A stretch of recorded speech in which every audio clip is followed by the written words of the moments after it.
Olá, boa noite, tudo bem? Como estamos de quarentena? Hoje, segunda-feira, nós vamos fazer uma live um pouquinho diferente.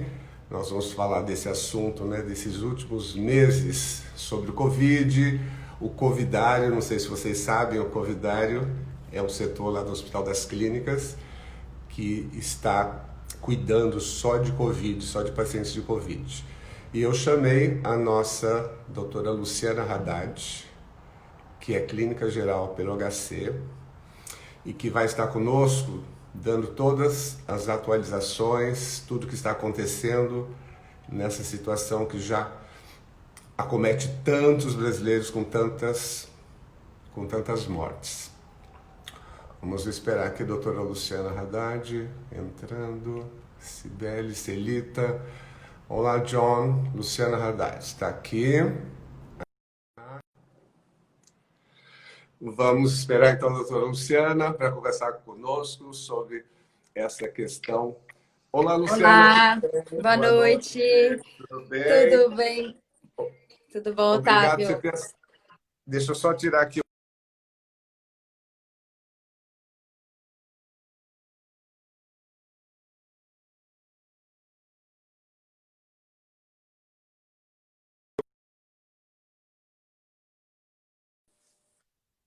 Tá me ouvindo agora? Agora eu tô, travou um pouquinho, mas já voltou. Tá. E é um prazer, uma honra estar batendo um papo aí com o seu público e falar um pouquinho do que a gente tem vivido aí nos últimos meses já, né? Exato, de tristeza, né, na verdade. Pois Bom, é. eu vou apresentar. Gente, a doutora Luciana Haddad, ela é clínica, livre docente pela USP, aqui do Hospital das Clínicas, faz parte da equipe do setor de transplante de órgãos do sistema digestivo e é mãe de dois filhos lindos, é triatleta, depois a gente vai Uhum. conversar sobre essas questões também todas. E, na verdade, Legal. a Luciana está é, trabalhando num setor do Hospital das Clínicas que corresponde a 300, né, leitos de enfermaria e 300 leitos de UTI só cuidando de Covid. É um trabalho Uhum. incrível, eu tenho lido, ouvido, visto suas lives, eu fiquei encantado com esse trabalho. Fala um pouquinho de você, eu te apresentei direitinho esse currículo? Sim, sim, perfeito, é isso mesmo. Eu sou da equipe de transplantes do professor Carneiro, lá do Hospital das Clínicas. A Aham, gente faz transplante principalmente de fígado, mas também pâncreas, intestino. tá. E nesse ano, quando o Hospital das Clínicas começou a se estruturar para fazer o atendimento da Covid, a gente já imaginava que a pandemia aqui pudesse atingir uma população volumosa. A gente começou a se preparar desde janeiro para essa fase. E a partir de março, a gente deixou um prédio inteiro dedicado ao Covid. E desde então Tá. eu tenho feito esse atendimento, que não era da minha especialidade, né? Eu não sou infectologista, mas a gente começou a se preparar e depois atender diretamente esses casos. E eu estou lá desde aquele Desde, momento. tá. O seu trabalho com transplante continua no mesmo ritmo? Isso ficou mais ou menos parado? Então, a gente teve que se dividir.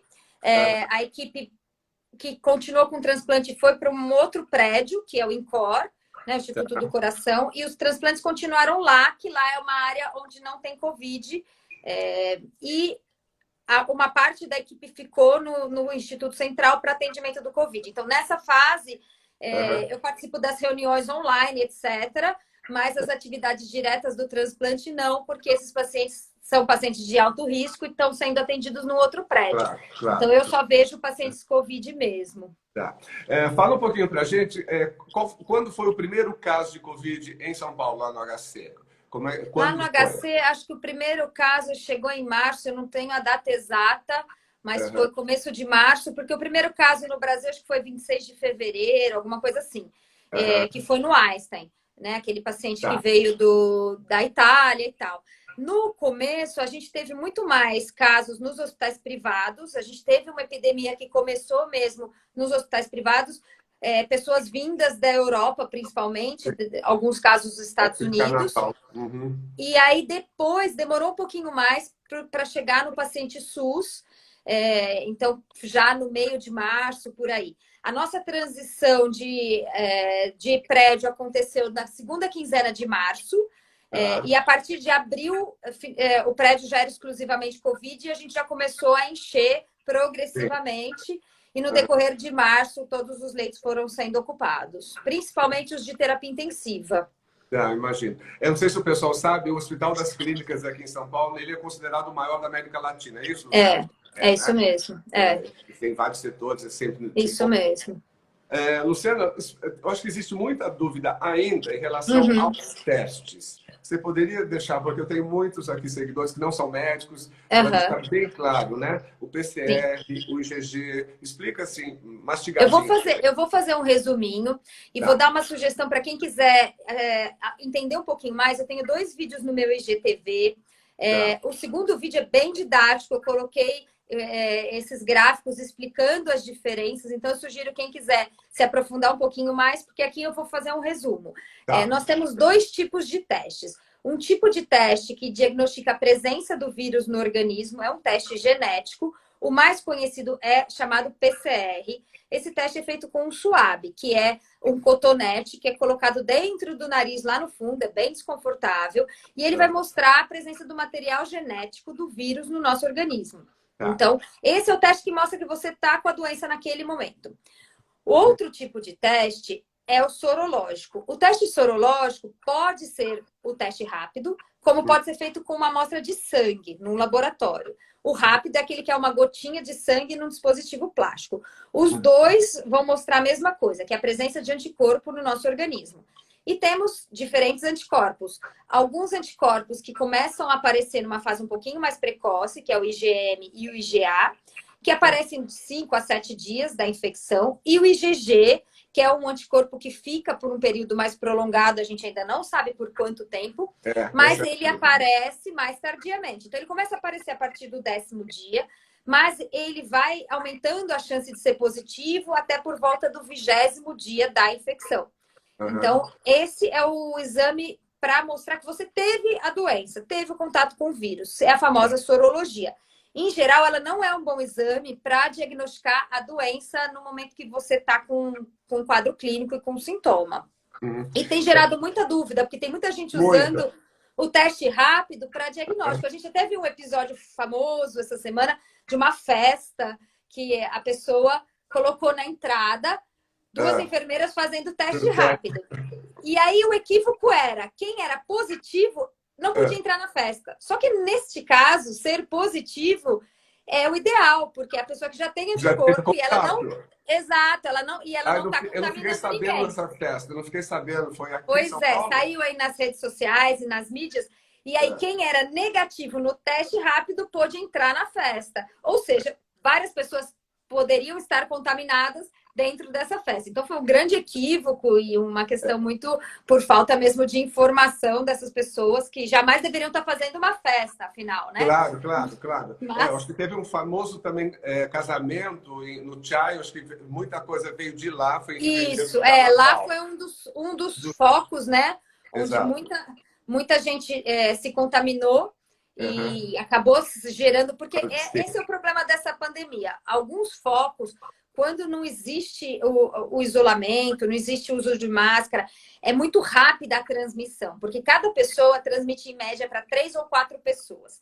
E isso faz uma escala geométrica. Então, em poucos dias, um caso vira 200, que vira 1.000, que vira 20.000. É muito rápida a disseminação nessa escala geométrica. E aí que entram essas medidas que a gente tem falado tanto, de isolamento e etc., para evitar encerrar esse fluxo. A Juliana aqui, Coronada, perguntou, teste rápido positiva com quantos dias dos sintomas? Então, depende de qual. Tem teste rápido que só faz IgG, esse é mais tardio. Alguns têm IgM ou IgA, que, em geral, começa a positivar a partir do 5º dia, entre 5º ao 7º. Só que temos que ter um cuidado. O teste rápido tem muito falso negativo, muito. Então, alguns chegam a quase 50%. Então, isso é muito ruim. Depende da qualidade do teste, mas ele é muito ruim para para uso individual, porque a chance dele vir negativo e você talvez ser um falso negativo, né? Ou seja, você tem o anticorpo, mas o exame não foi capaz de diagnosticar, é alto. Então, eu sugiro muitas vezes para a pessoa fazer o de laboratório, que aumenta essa sensibilidade, ele é melhor do que o rápido, e de preferência em bons laboratórios que fazem testes de qualidade, e na dúvida, repetir o teste, porque o primeiro pode ser um falso negativo ou falso positivo. Ele tem 10% de falso positivo, que também é muito complicado. Muito alto, né? Muito alto, infelizmente. Você viu a pergunta, a primeira pergunta que mandaram? A minha irmã deu positivo para o teste rápido de Covid nessa semana e resolveu fazer o PCR, resultado não detectável. Ela não entendeu se ela estava ou não com Covid. Outra questão é que ela já está há 33 dias e o IgG é positivo, mas não formou o anticorpo IgG. Então, nesse caso, considerando só a primeira parte da pergunta, ela poderia realmente já ter o PCR negativo e ter só o teste rápido positivo. Isso é normal, é quando a pessoa teve uma infecção há algum tempo. Só que ela deveria, então, com 33 dias, ter o IgG. Já positivar, né? Mas tem uma coisa complicada nessa doença. Tem muita coisa que a gente ainda não sabe. Claro. E tem muita incerteza. Então, a gente vê de tudo lá no hospital. A gente vê pessoas que não fazem IgG. Então, tem uma porcentagem pequena de gente que tem PCR e não soroconverte. A gente tem, nesse caso dela, eu acho que é um falso positivo IgM, que é possível. Então, as pessoas podem fazer falso positivo com outros coronavírus, que são outros vírus da família, principalmente para IgM, que isso é possível, IgA também. Então, quando vem só IgM ou só IgA positivos e depois não soroconverte para IgG, é normalmente falso positivo. Eu sugiro sempre a pessoa, se possível, esperar mais uns 15 dias e repetir a sorologia no laboratório. E aí, se vier IgG negativo, é porque era um falso positivo. Então, e ela não precisa ficar isolada nesse tempo. Não precisa ficar isolada porque ela tem um PCR negativo. Não precisa. Exceto se tiver com sintoma. Se tiver com sintoma, isso é o principal, é sempre correlacionar o quadro clínico. As pessoas ficam muito preocupadas com o exame, mas é fundamental a clínica. A gente também tem pacientes que têm a clínica característica, faz uma tomografia que tem um aspecto muito típico da infecção viral e às vezes o PCR já vem negativo, porque o PCR, depois do 5º dia, começa a negativar. Então, o vírus não está mais presente na nasofaringe. E nesses casos, a gente trata como Covid, porque ele tem a história clínica, tem a história epidemiológica, né, que tem contactantes com a doença, e tem a imagem radiológica.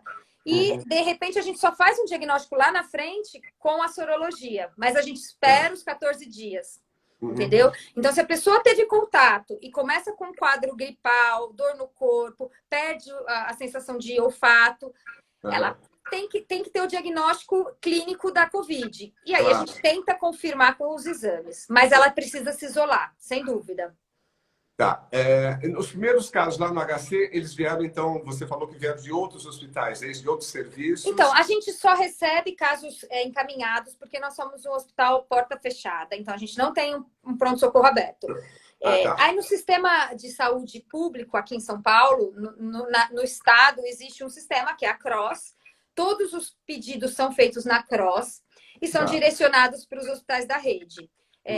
Para a gente, é direcionado o caso de alta complexidade. Então, tanto de UTI quanto de enfermarias, os casos que são doentes com outras patologias, ou, por exemplo, gestante, ou pacientes que são transplantados, ou que tenham alguma doença oncológica em tratamento. Então, são doentes realmente muito graves e são esses que, em geral, são encaminhados para a gente, né, para o HC.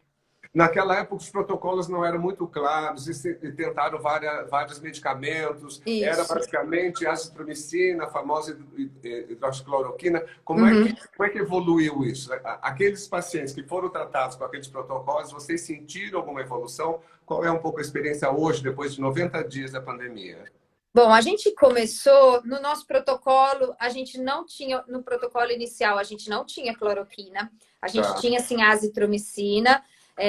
Tinha o Zelta, né, que é para dúvida se pudesse ser o H1N1. Depois, num dado momento, a gente chegou a discutir muito se a gente colocaria ou não a hidroxicloroquina. Foi na época que saiu o trabalho francês, que foi o primeiro. Sim. E aquilo ainda estava numa discussão, alguns médicos a favor, outros contra. A gente queria guardar um pouco mais de evidência. A gente não chegou a usar. Não chegou a usar, tá. A gente não chegou a usar. Foi assim, muito uma semana, talvez, de dúvida, e logo começaram a sair os estudos mostrando que não tinha evidência. Então, no HC, a gente nunca chegou a testar. A gente faz outros protocolos. A gente tem o protocolo de corticoide, que é esse que saiu uma notícia semana passada. Tá. Então, esse a gente tem protocolo. A gente tem protocolo do plasma. A gente tem protocolo da vitamina D. Tudo dentro de pesquisa clínica. E tem o protocolo padrão, que é o que a gente faz para todos os pacientes, mas que não tem nada mágico, que as pessoas não saibam. Não tem ivermectina, não tem hidroxicloroquina. Não, e essa semana é dexametasona. Então, por favor, gente, não sai comprando corticoide. Não, isso é para o doente grave. Casos graves e dentro do hospital. Porque então é aquela história, aquela maluquice mesmo de comprar medicação e automedicar. A Karine está perguntando para você falar um pouco dos riscos na gestação do Covid. Existem já alguns estudos? Então, existem alguns estudos que mostraram alguns casos, que são relatos de poucos casos, tiveram alguns casos de necessidade, por exemplo, de parto prematuro, principalmente para as mães que tiveram o quadro grave. A dúvida é se a gestação seria ou não um fator de risco, ou se essas gestantes que tiveram um quadro grave, aí pela hipoxemia e pelo quadro pulmonar da Covid, fizeram com que o bebê entrasse em sofrimento e necessitasse de um trabalho de parto prematuro, que parece ser o mais provável, né? Então, em geral, são gestantes que têm outros fatores de risco, hipertensão, obesidade, diabetes, têm os fatores de risco naturais da Covid, tem um quadro mais grave e aí podem ter uma repercussão na gestação. Lá no hospital a gente teve alguns casos, alguns bem emblemáticos, que os bebês nasceram prematuros, parto na UTI, e todos os casos, acho que a maioria já teve uma boa evolução. Assim, os bebês tiveram alta, as mães tempos prolongados de internação em UTI, mas também conseguiram se recuperar. Que legal. O Newton aqui da HV é super querido, amigo. Como você vê a situação de quem já pegou, se está imune, se isso é verdade? É uma controvérsia, né? Até que ponto? Essa é a pergunta do milhão. A colocação de vocês, porque parece um salvo-conduto. Né? Todo mundo quer. Todo mundo quer um IgG positivo. Ainda não é uma certeza de imunidade. Sai um estudo na Nature que eu vou comentar amanhã no meu Instagram, porque várias pessoas já estão lendo chamadas de jornal, revista, que mostrou que em 3 meses, para muitos casos que tiveram PCR positivo e eram assintomáticos, eles deixaram de ter anticorpo. Amanhã eu vou comentar melhor esse artigo, mas o que a gente sabe é que ainda não tem certeza do que vai acontecer. Não tem tempo, né? A doença é nova, exato. A doença começou em janeiro. Então, a gente ainda não tem 6 meses completos de doença. São poucos casos lá. De janeiro são os casos da China. Até esse artigo da Nature é chinês, com casos lá, que são os que agora já tem 3 meses, já deu tempo de acompanhar. A gente vai ter muita coisa saindo daqui para frente em relação à imunidade, até porque o pessoal está pesquisando muito a vacina. E isso é fundamental para a vacina, é que a imunidade seja duradoura, né? Pelo menos de 1 ano, porque como é da influenza.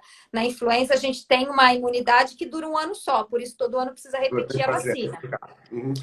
Tem um artigo que falou que o vírus não era da China, era do norte da Europa. Você leu isso? Esse artigo especificamente não, mas eu li já um artigo de epigenética que fala que ele é da China mesmo, e inclusive é super interessante, que mostra as mutações em cada lugar do mundo. Você consegue saber pelo estudo genético do vírus que você tem, qual caminho ele fez, né? Se ele fez o caminho pela Europa, Estados Unidos.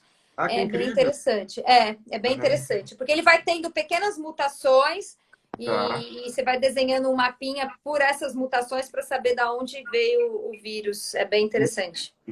O Cleiton Miranda também é um amigo super querido. Se você tem visto muita complicação em pacientes imunossuprimidos por conta de transplante autólogo, por exemplo. A gente tem acompanhado bastante, porque a gente teve os nossos transplantados. A gente já teve mais de 16 casos de Covid no transplante de fígado, no transplante de rim, mais de 40. E a evidência até agora é que a evolução é igual, não é melhor nem pior. Porque tinha uma hipótese no começo, não sei se você ouviu falar, de que a imunossupressão pudesse ser protetora. Sim, sim, exatamente. Mas também não se mostrou protetora. Nessas casuísticas que eu já revisei todos os artigos do transplante em si, e a ideia é que a evolução é muito parecida. Nos transplantados mais tardios, mais de um ano de transplante em uso de imunossupressor, os fatores de risco são os mesmos da população geral e a evolução também é semelhante. Não teve uma mortalidade muito maior. E o plasma tem tido resultados? Explica um pouquinho para o plasma, porque muitos pacientes não assim, seguidores não sabem o plasma. Não é do paciente, é de quem já teve. Isso, o plasma, né? É o plasma que a gente chama de convalescente, ou seja, uma pessoa que teve a doença, que fez o anticorpo, a gente testa, verifica que ele tem o anticorpo, aí ele doa o plasma e a gente usa esse plasma num paciente doente. No nosso protocolo tem alguns critérios, não é no doente ainda muito grave, mas também não é no quadro leve, é naquele intermediário. Já tiveram alguns artigos mostrando um possível resultado promissor, e a gente está fazendo um ensaio aqui multicêntrico com Sírio, Einstein, com HC, Ribeirão, usando esse plasma. A ideia é que o anticorpo da outra pessoa vai ajudar o seu organismo a combater o vírus. Então, na teoria, faz muito sentido esse tratamento, né? Usar o plasma do convalescente. A gente espera que tenha resultado promissor. A Flávia perguntando aqui se vocês do HC vão fazer parte dos testes da vacina de Oxford que está sendo testada em São Paulo. Então, quem coordena é a Unifesp, a Escola Paulista. A gente até recebeu uma forma de contato, a gente entrou em contato para ver como seria, mas ainda não tivemos resposta. Eu e alguns colegas, assim, de curiosidade, porque eu toparia entrar no teste, né? Mas a coordenação é da Unifesp, então a gente não sabe. Mas o que foi dito é que eles vão testar em profissionais de saúde, porque a exposição, em teoria, é muito maior. Então, é mais rápido o teste da vacina, quanto mais exposição a pessoa tem ao vírus. Por isso, usar em profissionais de saúde. E como é que está a situação hoje? Números de casos, 1 milhão de contaminados, quantas mortes? Fala para a gente um pouquinho esse cenário, Brasil em relação ao mundo. Bom, o Brasil está no segundo lugar, triste, né? Em casos e em óbitos. A gente perde para os Estados Unidos, que é disparado o país com mais casos e óbitos, acima de 2 milhões. Nós temos 1 milhão e 60 mil. A gente essa semana completou 1 milhão. E essa semana, ontem, na verdade, 50 mil óbitos. Para os casos, a gente tem certeza que a gente tem uma subnotificação expressiva. Por quê? Porque o Brasil não testa o caso leve. Para quem é um paciente SUS, né, um paciente que não tem condição de pagar pelo exame, se ele tem um sintoma leve, em geral, ele não é testado porque não tem o PCR disponível. Então, estima-se que esse número é subestimado em 5 a 7 vezes. Então, a gente teria aí 5 milhões, 7 milhões, alguns estudos variam em relação a isso. Já para o número de óbitos, a gente tem um pouco de subnotificação por falhas mesmo metodológicas do exame e porque a gente tem alguns óbitos que são em casa e que não são testados. E isso, a gente já tem estudo mostrando que aumentaram os óbitos em casa, portanto, tem uma subnotificação que é menor do que a de casos. Mas óbitos em casa não relacionados ao Covid, outros óbitos em casa contaminados, é isso? Então, a gente imagina que desses óbitos em casa, uma porcentagem é Covid. Tá. Porque basta fazer estudo comparativo. Então, nos anos anteriores, qual é a média de óbitos por infarto, AVC, etc. Sim, tá. E a gente vê o que a gente chama de excesso de óbito. Todos os países têm feito essa análise, até o Financial Times tem esses gráficos bem bonitos no site deles para todos os países, que é excesso de óbito, e desse excesso de óbito, quantos por cento são Covid confirmados? E aí todos os países têm uma porcentagem que é um excesso de óbito do normal, da média anual, mas que, por enquanto, não foi confirmado Covid, muitos não serão, né? Que são óbitos que já aconteceram. Mas a gente tem confirmado, então, os 50 mil óbitos, que é um número enorme, e a gente está no país... a gente está no país, assim, no momento que a gente tem vivido mais ou menos um platô, mas regiões em momentos muito heterogêneos. Em alguns lugares, poucos, já começaram a descida da curva. O mais clássico é Manaus. Manaus foi um lugar que explodiu, teve colapso do sistema de saúde, valas comuns, etc. Foi muito Tipo dramática Itália e a situação. Espanha, né? Foi aquela explosão. Foi. E lá eles perderam mesmo o controle. É uma cidade onde tem muita incidência de caso positivo, que a sorologia, inclusive, confirmou, né? Naqueles estudos populacionais sorológicos, lá deu mais de 15% de positividade para a população em geral. Mas agora eles estão em queda visível do número de casos e óbitos. Já fecharam o hospital de campanha, já estão retomando as atividades. Então, parece ser um lugar onde isso já é claro. Aqui na capital de São Paulo, a gente tem nessas 3 semanas uma tendência de queda, tanto do número de casos, quanto em menor grau, bem menor, do número de óbitos. Porque a gente tem que entender o seguinte: primeira coisa que a gente percebe é a queda do número de casos diagnosticados. E o óbito é um resultado mais tardio. Em geral, o doente leva 10, 15 dias para falecer.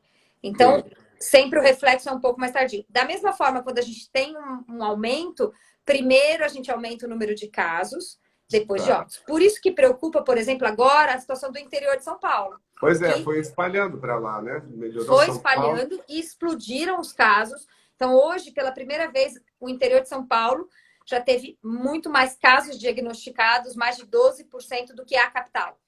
Antes, a capital era sempre o lugar que tinha mais casos.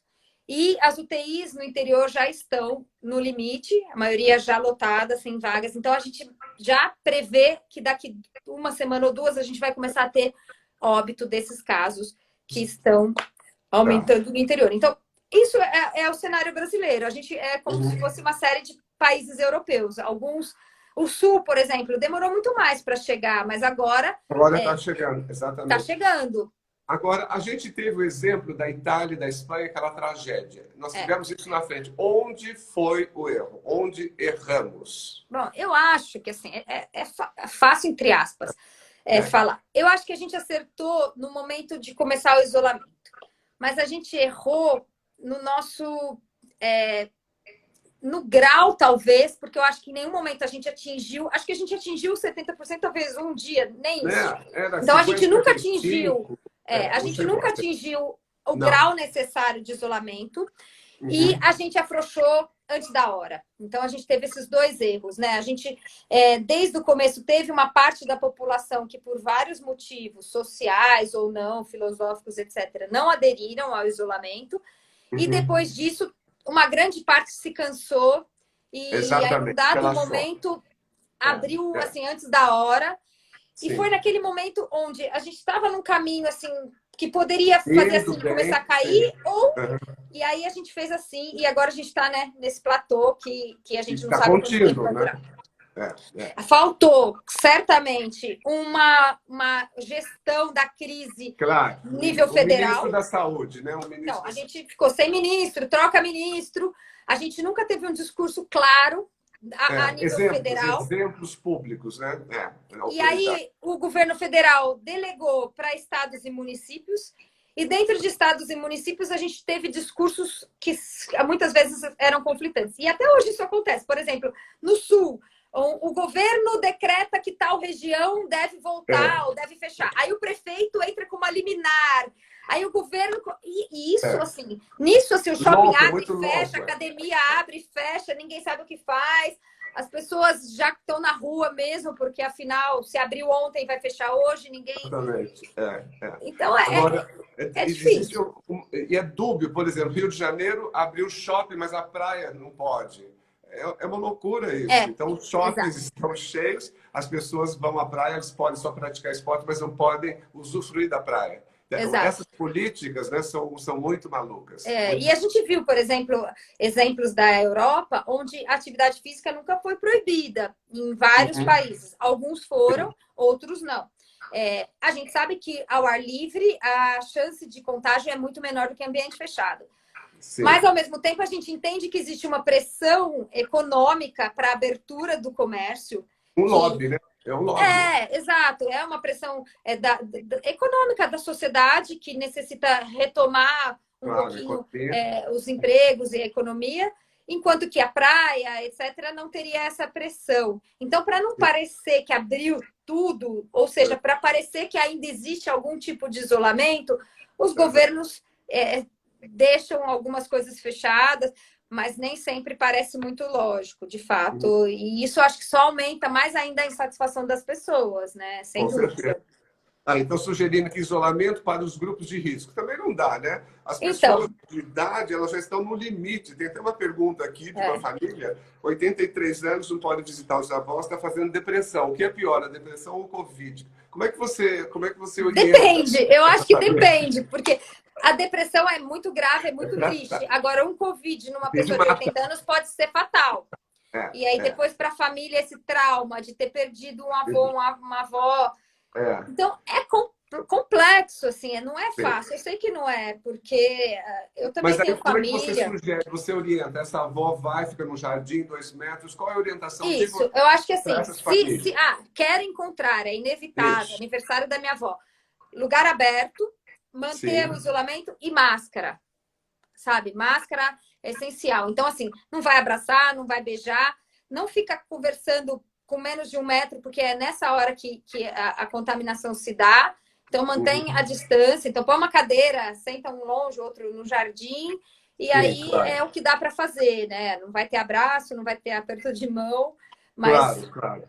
Mas as pessoas estão no limite. Eu acho que existe também a questão do pânico, do medo, da depressão, da angústia, o cortisol gerando esse estresse. Na nossa área, isso é queda muito de ruim. cabelo, queda de acne, realmente está tudo muito ruim. Agora, É. existe uma explicação do vírus ser tão facilmente destruído por um álcool gel lavar a mão e ele ser tão letal? Existe Porque alguma na explicação? verdade o vírus precisa da célula, né, para viver. O vírus é um organismo que ele depende do hospedeiro, ele depende e ele encontra no ser humano esse ambiente adequado, que não é Sim. adequado na maioria das superfícies, no ar livre.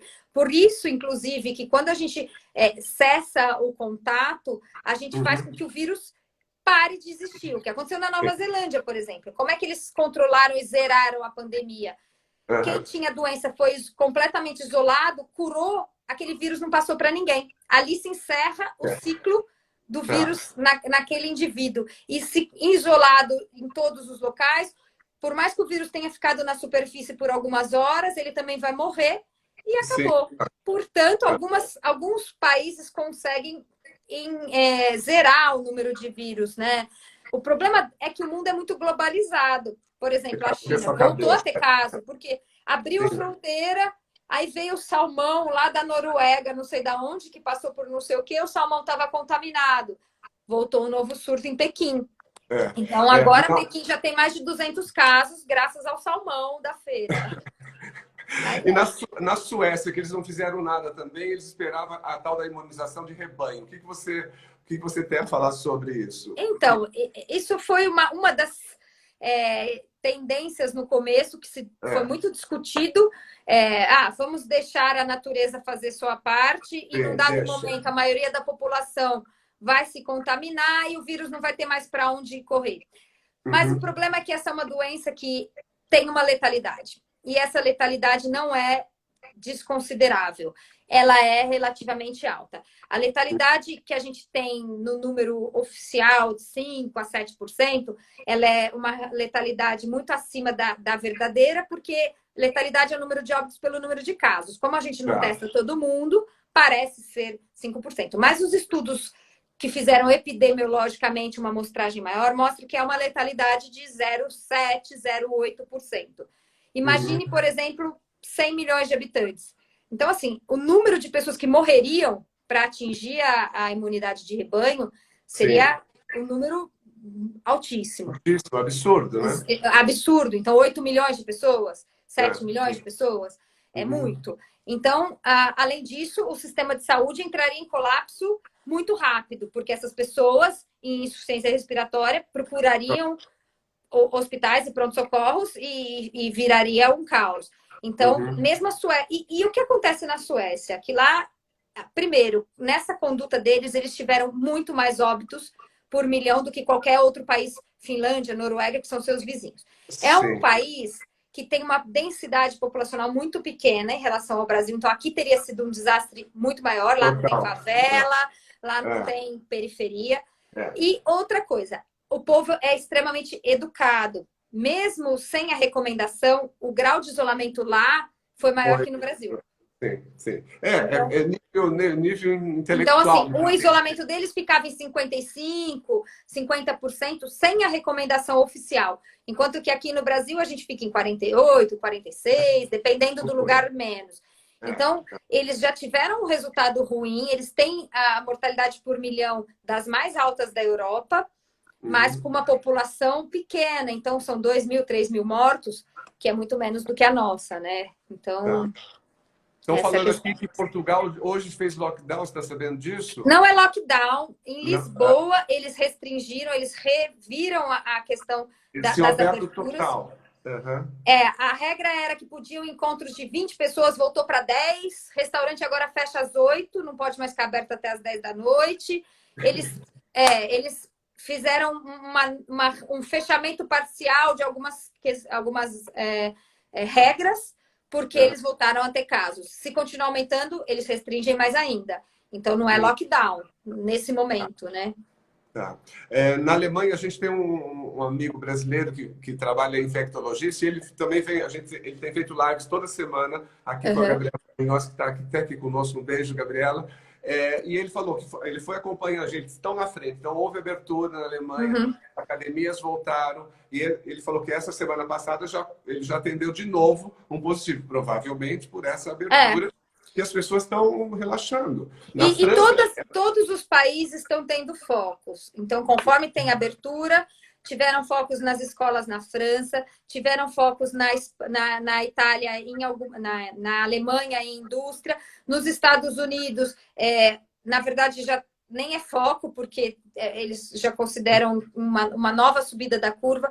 Então, a gente percebe que é uma doença que vai exigir, por um bom tempo, controles parciais da vida, né? A gente não vai ter uma liberdade plena. Por exemplo, eu também tenho amigas morando em Portugal e imaginavam lá, como lá a pandemia foi super bem controlada, eles tiveram poucos casos, que tivesse uma liberdade mais próxima do normal. Mas, vê, já voltou a fechar e isso tem acontecido em vários países. Na Coreia do Sul, eles já estão vivendo uma segunda onda e a gente sabe que nos países orientais eles têm esse rigor muito maior em relação a seguir as regras, a respeitar o que é determinado pelo governo. Mesmo assim, conforme eles fazem aberturas de escolas, de indústrias, é quase inevitável que voltem a ter casos. Japão teve retorno. Eu tenho uma amiga que mora em Paris e eu estou acompanhando, quer dizer, os bistrôs que só podiam usar as calçadas estão todos um do lado do outro, não estão fazendo nenhum. E o francês, com essa coisa de fraternité, égalité, que ninguém pode obrigar nada, não estão usando máscara. E lá está se prevendo uma segunda onda pós-verão, no outono, em outubro. Você acredita? Eu acredito possibilidade? Por alguns motivos. Porque agora é o verão europeu, as escolas entram em férias. Exatamente. Né, lá, as escolas, então, estão fechadas porque é férias normal. As pessoas ficam ao ar livre, porque está calor. Então, nos restaurantes e tudo mais. E existe uma sazonalidade do vírus. Então, quando começar a entrar o frio, as escolas vão ter voltado, as pessoas vão ficar mais fechadas, janela fechada. O inverno europeu é muito mais rigoroso que o nosso. E a chance de contaminação em ambientes fechados é muito maior. Então, se não tiver vacina, que provavelmente em setembro, outubro não haverá, a chance de, com o inverno europeu, eles terem uma segunda onda é muito alta. Porque aumenta o risco desses focos e fica mais difícil o controle, né? Como é que no inverno, nos países com neve, etc., as pessoas vão ficar fora? Não, calefação. É muito. E na Europa, quem vai para lá sabe, fica tudo muito fechado por causa da calefação e tudo mais. Então, é bem mais complicado controlar o vírus nessa circunstância. E agora, nós entrando no inverno aqui, orientação específica, quer dizer, as janelas vão poder ficar tão ventiladas, tão abertas, mas é o que tem a se fazer. A gente tem a sorte de, no Brasil, não ter um inverno tão rigoroso. Então, a minha sugestão é, coloca a blusa e deixa a janela toda aberta, em qualquer lugar. Então, no hospital, a gente tem feito isso, às vezes eu passo frio, mas a gente deixa a janela aberta, porta aberta, porque o vírus circula, o vento circulando elimina essas gotículas que estão no ar, diminui bastante o risco. Eu vi um estudo japonês, é incrível a mensuração das partículas. É isso. Então, assim, tenta fazer, por exemplo, o que der para fazer ao ar livre, vai lanchar com um colega de trabalho, quer bater um papo, vai ter que tirar a máscara porque está comendo, vai para o lado de fora do prédio. Claro. Eu tenho sugerido muito isso, porque a gente faz isso no hospital, a gente vai para fora, porque a gente tem que tirar a máscara para comer. E a gente sabe que agora os escritórios voltando a funcionar, as lojas, as pessoas vão se alimentar no horário de almoço. E é o momento de risco maior. Então, é quando as pessoas sentam perto uma das outras, num ambiente fechado, e tiram a máscara. Então, às vezes a pessoa se cuida, né, o dia todo e vai se contaminar. Nesse momento... Fala um pouquinho das máscaras. Quais são as ideais? Tecido ou não, duplo? Coloca lá o papel no meio ou não? Explica isso, porque tem muita gente que tem ainda dúvidas sobre as máscaras. Bom, vamos lá. Tirando as máscaras que são máscaras hospitalares, porque essas são de mais difícil acesso, então tem uma N95, que é a que tem a maior proteção, depois a máscara cirúrgica. Para quem vai usar a máscara feita em casa, os estudos já mostraram que sempre com dupla barreira é melhor, a tripla é ainda melhor.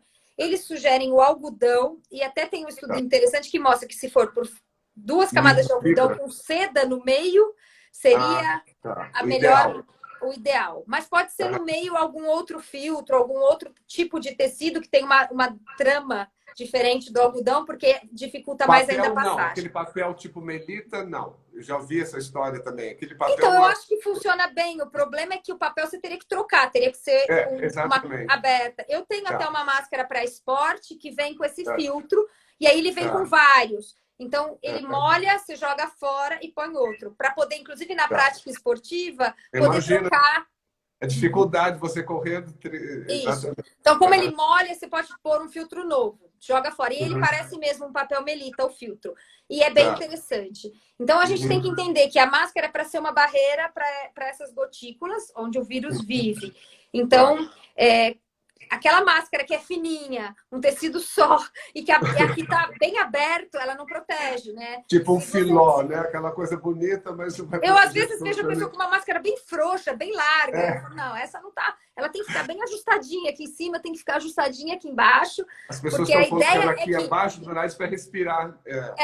Porque a ideia é que o ar tenha que cruzar a barreira do tecido. Essa é a ideia da máscara. Por isso que fica difícil. Até para subir um lance de escada, eu lá no hospital com a N95 fico com falta de ar. Eu também. Realmente é mais difícil a troca. Claro, caminhar aqui, eu caminho com a N95, é uma loucura. Porque então a N95, ela prende bem. Então, eu também fico com falta de ar. Subo 2 lances e já tenho que parar. Não, mas parabéns para vocês todas, as equipes de frente. Vocês são heroínas, heróis, porque realmente... Você fica quantas horas no hospital? Eu fico 8. Eu fico 8 horas. Tem dia que fica um pouco mais, mas eu faço 8 horas por dia, todos os dias. Tá. Acho que tem uma amiga sua que chama Lu, ela chama Nas Tolf. Ela fala que sobre as pesquisas que demonstravam que o vírus já estava na Europa em dezembro de 2019. Isso. Existe isso? Existe. Saíram umas pesquisas que fizeram dosagem do vírus nos filtros do esgoto, no norte da Itália. E tem dosagem de filtro de dezembro que já viu a presença do vírus. E depois, em outros países, eles têm isso em janeiro, porque no esgoto você consegue encontrar vírus de muita gente, né? Porque pelas fezes. Então, é um bom método para diagnosticar a presença do vírus naquela população, que ele vive nas fezes, e aí é onde ele pode ser dosado. Tá. Em relação às vacinas, todo mundo perguntando, existe algum laboratório um pouco mais na frente? Está todo mundo mais ou menos no mesmo nível? Tem alguns laboratórios, o Oxford e aquele chinês que fez o acordo com o Dória, que é Sinovac, alguma coisa assim, acho que é Sinovac. Eles estão na fase 3, acho que tem 5 estudos em fase 3. A fase 1 é a fase onde você testa a segurança. E essa fase é feita com poucas pessoas para ver se tem alguma coisa de grave que pode acontecer com a presença da vacina. Na 2, você começa a testar a efetividade da vacina num grupo pequeno para ver se ela produz anticorpo. Então, essas 2 vacinas que eu citei já publicaram um artigo mostrando que sim, produziu anticorpo. Agora, a fase 3, que é a fase que vai se iniciar aqui no Brasil, é quando eles vacinam uma população bem grande e expõem essas pessoas ao risco natural, né? Para ver se a vacina está trazendo proteção ou não. Essa fase demora um pouco mais. Na verdade, todas as fases demoram muito mais do que tem demorado, porque o que está acontecendo agora é que existe uma pressão enorme para que a vacina aconteça rápido. Então, por exemplo, eles fizeram fase 1 e 2 simultaneamente, que normalmente isso não acontece. Normalmente eles testam primeiro em animais, esperam o resultado, aí depois eles testam em humanos, esperam o resultado, publicam. Então, normalmente isso leva muito tempo. Dessa vez eles fizeram tudo simultâneo, tem muito dinheiro investido, muito mesmo, porque é o mundo inteiro em busca da vacina. Então, as vacinas mais avançadas estão na fase 3, que é uma fase que é difícil cortar caminho, é difícil encurtar. Né? Essa fase tem que ser feita, porque o que a gente precisa pensar é que a vacina vai ser dada para a população inteira. Então, não pode ter um risco, mesmo que seja de 0,01% para bilhões, né? Em medicina poderia, né? Isso, para tratar um doente, você aceita o risco. Agora, para você vacinar uma pessoa saudável, criança, jovem, etc., esse risco não é aceitável para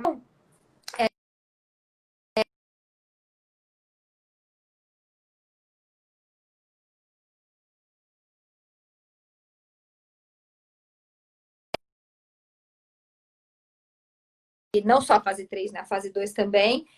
E, embora a gente tenha muita pressa de que a vacina surja, a gente não pode abrir mão da segurança, né? Acho que isso é fundamental. Você está perguntando aqui, uma colega, Adriana Wader, dermato também, se você colhe o PCR toda semana, já que está trabalhando com tantos pacientes? Não, a gente tem feito a sorologia, que é o que a gente tem para funcionários. O PCR ainda é um exame um pouco mais caro, por causa dos reagentes, ele é bem menos disponível. No sistema público, ele não é ainda amplamente disponível, porque não são todos os laboratórios que fazem. Então, para funcionário, o PCR é feito quando tem sintoma. Então, qualquer sintoma, mesmo que pouco sintoma, é feito o PCR. Para quem não tem sintoma, eu, por exemplo, nunca tive sintoma. A gente tem feito a sorologia para ver se a gente já teve a doença. Tá. Então, por exemplo, nós que estamos voltando agora às clínicas, nós dermatologistas, temos um grupo aqui enorme, as queridas amigas, todo mundo perguntando. A gente está todo protegido, a gente está fazendo tudo, todo o esquema. O que nós devemos fazer? Exames periodicamente? Não tem indicação. Não tem indicação. Vocês poderiam fazer o exame por uma questão de curiosidade. Para alguém que teve alguma suspeita de sintoma no passado, acho que vale a pena. Então, alguém que num dado momento teve uma tosse, um quadro gripal, alguma coisa estranha e não fez. Então, para fazer uma primeira sorologia, para ver se por acaso é soro convertido. Mas depois não. Depois é deixar para fazer se tiver sintoma ou se tiver um contato intenso com alguém que é positivo. Então, por exemplo, se um marido, esposa testa positivo, aí sim. Que é o que muitos países fazem, que é de testar o contactante. Então, quando diagnostica um caso, nos países que têm exames amplamente disponíveis, o que eles fazem? Se a pessoa é positiva, eles testam todos os contactantes, as pessoas que moram na mesma casa. Porque é onde, em geral, a doença se espalha.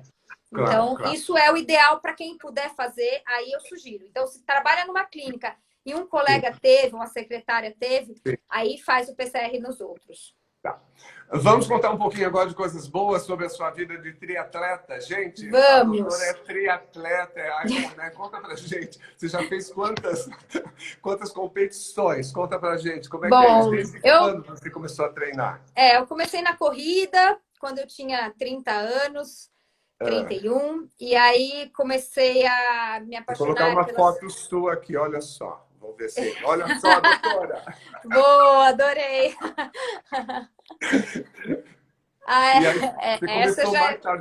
você começou fazendo só maratona, é isso? Eu comecei na corrida e aí quando eu tive meu segundo filho, o Zac, eu resolvi fazer minha primeira maratona e aí eu treinei para essa maratona que foi em 2013, em Paris.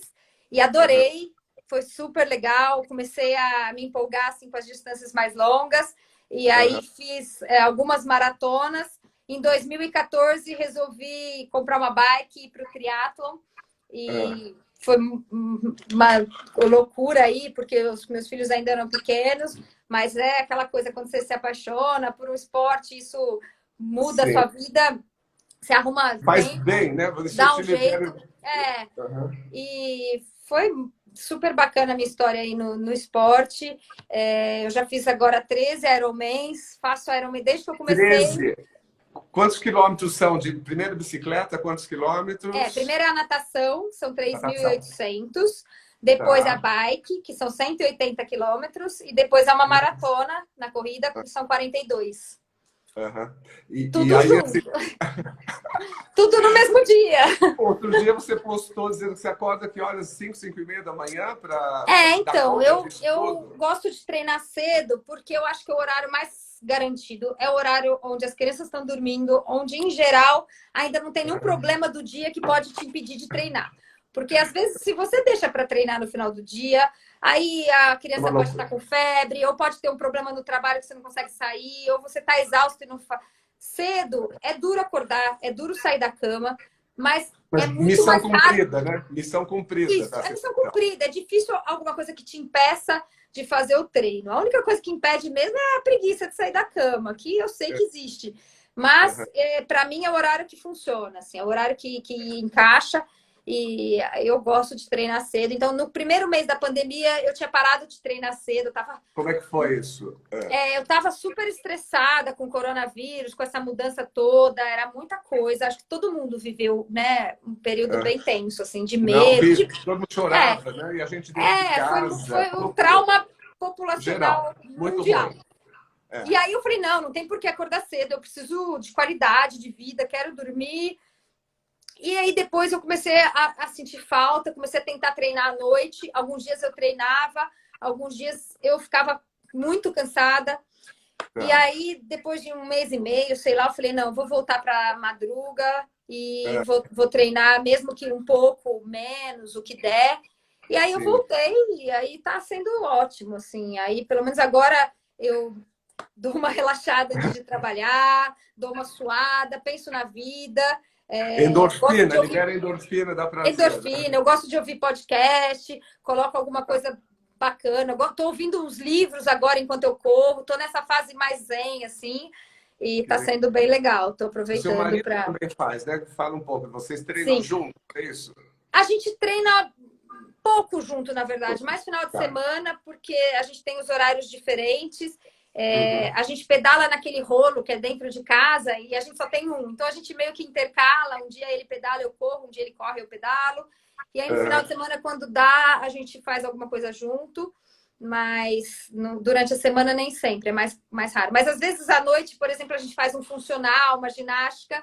Aí a gente vai junto. Se as crianças estão em casa, eles fazem também. Todo mundo vai para a ginástica. Que idade eles têm? Que idade tem essas crianças? Que idade eles tem têm? 9 e 10. O Zac tem 9 e a Nina tem 10. E eles também ficaram fechados em casa, né? Então a gente tem que botar todo mundo para gastar um pouco de energia, porque senão... E como é que você faz? Você chega em casa, qual é a sua rotina de roupa e tira tudo que você vem do hospital? Como é que é essa? A gente lá no hospital, a gente coloca a roupa do hospital. Então, a nossa roupa é basicamente para o transporte. Lá eu coloco um croque, que não vem para minha casa, coloco a roupa do hospital. Na hora de ir embora, eu me troco. E aí eu fiz na área de serviço aqui em casa o cantinho contaminado, que é onde eu deixo o sapato, deixo...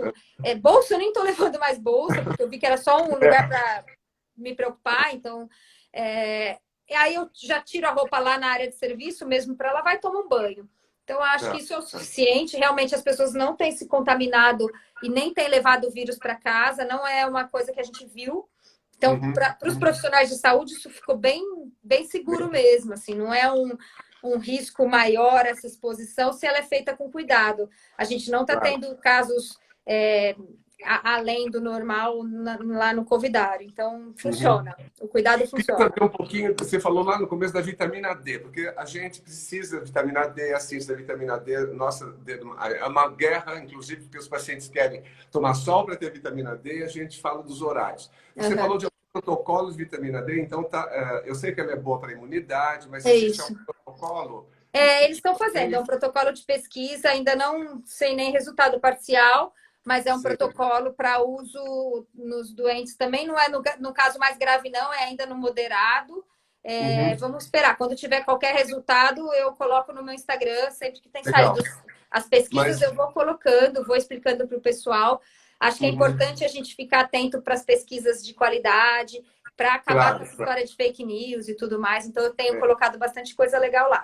Especulação. Agora, cuidados básicos, assim, para o pessoal manter a imunidade, parar um pouco essa medo, vou pegar, não vou. O que você sugere como vitaminas e alimentação? Assim, dicas bem práticas. Olha, eu acho que, na verdade, aquela história de comer colorido, né? De ter Tem, uma concordo, alimentação total. saudável eu acho que mantendo um grau de atividade física moderada, leve, uma alimentação saudável e nutritiva é o suficiente. É óbvio que o estresse também está relacionado, a gente sabe disso.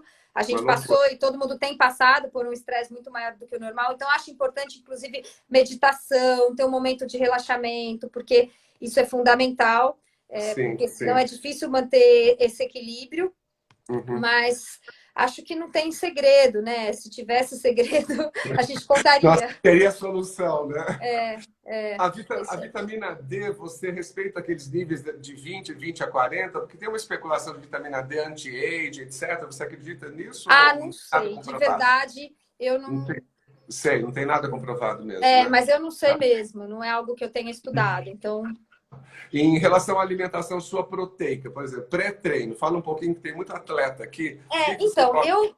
na época que eu tô treinando para valer Ironman, eu faço É, tudo muito certinho. Vou em nutricionista, uso suplemento, tá, pré-treino, pós-treino, tomo whey. A whey tá, até agora eu tomo ainda, porque eu gosto de tomar quando eu faço um treino mais intenso, eu legal. tomo. Então, faço uma dieta com uma proteína, uma dose maior de proteína, porque o nosso consumo é muito alto. Uhum, E tem um milhão de coisas todas certinhas, principalmente em ciclo de Ironman. Super tá. importante acompanhamento nutricional e Uhum, fazer alguma coisa bem. Agora, nessa fase que eu não estou treinando para nenhuma competição nem nada, eu tenho usado muito a alimentação mesmo, tá. pré-treino, pós-treino, então um carboidrato pré-treino. No intratreino, eu mantenho ingesta de Tá. carboidratos, se o treino é mais intenso, pós-treino, sempre uma proteína. Eu Uhum. gosto de tomar whey porque eu acho prático e É rápido muito fazer prático. Você algo. bate, faz um shake. Então eu gosto de bater com água de coco, com alguma fruta, e eu acho que para a nossa vida meio corrida assim é mais rápido. Eu Então estou eu tomando tenho proteína usado. de ervilha agora. Proteína de Então tem ervilha umas super muito incrível. boas, né, Eu que, comprei que agora, é são muito legal. veganas É. e que são Aham. gostosas, né? Legal. Luciana, a gente está acabando. Eu Vai queria que você acabar. deixasse. Vai acabar, senão a gente perde. Eu vou Foi falar no ótimo. IGTV e eu te mando também. Dá umas palavrinhas finais para você. Qual é o seu próximo competição? Quando vai ser? Isso. Então, tem a prova de São Paulo 70.3 em setembro ainda não foi cancelada, mas eu acho difícil Tá. acontecer. E no Uhum. final do ano, em novembro, tem o Ironman em Florianópolis, que talvez aconteça. Eu estou inscrita Tá. nessas duas, vamos ver Uhum. o que vai acontecer. Mas dá um último recado final para as pessoas. Acho que informação de qualidade é essencial nesse momento. Está todo mundo cansado, mas é importante se manter informado, se manter dentro da realidade. Então, para quem quiser, eu coloco no meu Instagram todo dia o boletim da Covid, coloco os artigos. Acho que a Tá. gente não pode viver o negacionismo da pandemia, mas a gente também não pode perder a serenidade da Uhum. informação. Então, esse é meu conselho para todo mundo. Muito obrigado, Luciana. Muito grato. Foi muito útil. As pessoas super elogiando. Parabéns. Um Obrigada, abraço adorei. grande Foi para você ótimo e o para nosso toda a papo. equipe lá do HC. Muito obrigado, viu? Um Obrigada. beijo. Beijo. Tchau. Tchau, tchau. Tchau.